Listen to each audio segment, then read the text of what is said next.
বাংলাদেশের জনগণের অভিপ্রায় অনুযায়ী ফারাক্কার চুক্তি সম্পাদনে ভারত বাংলাদেশের সম্পর্ক নির্ভর করছে বলে মন্তব্য করেছেন বিএনপি মহাসচিব মির্জা ফখরুল ইসলাম আলমগীর।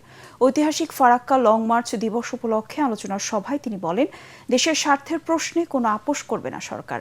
এতে বিশেষজ্ঞরা বলেন, প্রতিবেশী দেশের সাথে ভালো সম্পর্ক রেখে দীর্ঘমেয়াদী পানি বণ্টন চুক্তি করতে হবে, অন্যথায় অপূরণীয় ক্ষতির মুখে পড়বে দক্ষিণাঞ্চলের মানুষ।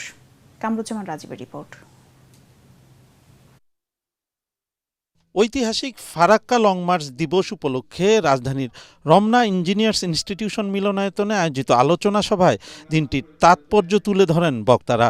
ফারাক্কা লং মার্চ দিবস অন্যায়ের বিরুদ্ধে প্রতিরোধের প্রতীক। বাংলাদেশের মানুষকে রক্ষা করতে ভারতের অন্যায্য ফারাক্কা ব্যারেজের বিরুদ্ধে মানুষকে ঐক্যবদ্ধ করেছিলেন মজলুম জননেতা মাওলানা ভাসানী। বক্তারা বলেন, ফারাক্কা ব্যারেজ শুধু বাংলাদেশ নয়, ভারতের বিহার সহ অনেক অঞ্চলে ক্ষতিকর প্রভাব ফেলছে।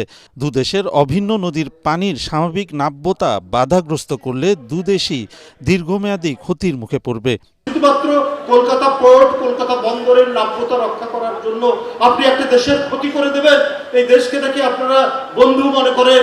আমরা প্রতিবেশীর সাথে ঝগড়ায় করব না, আমাদের ঝগড়া করা মানানসই না।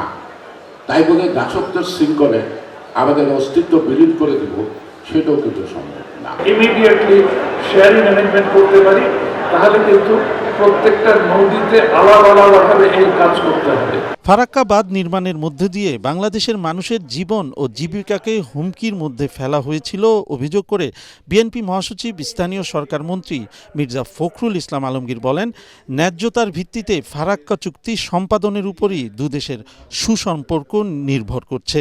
ভারতের সরকারের কাছে স্পষ্ট বার্তা জানাতে চাই, আমার আলোচনার মাধ্যমে অবিলম্বে অভিপ্রায় অনুযায়ী, তাদের চাওয়া অনুযায়ী এটাকে সম্পাদন করতে হবে।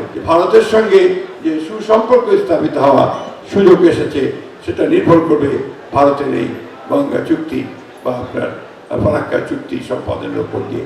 যে বাংলাদেশের স্বার্থ বিনষ্ট করে আমরা কখনোই কোনো চুক্তি কাউকে করতে দেব না, এ ব্যাপারে আপনারা নিশ্চিত থাকতে পারেন। দেশের স্থিতিশীলতাকে বিনষ্ট করতে কিছু কিছু শক্তি সরকারের বিরুদ্ধে অপপ্রচার চালাচ্ছে অভিযোগ করে বিএনপি মহাসচিব বলেন, বিএনপি সরকার জনগণের সরকার, জনগণ কোনো ষড়যন্ত্রকে মাথা তুলে দাঁড়াতে দেবে না। সেই স্থিতিশীলতাকে বিনষ্ট করবার পায়তারা চালাচ্ছে।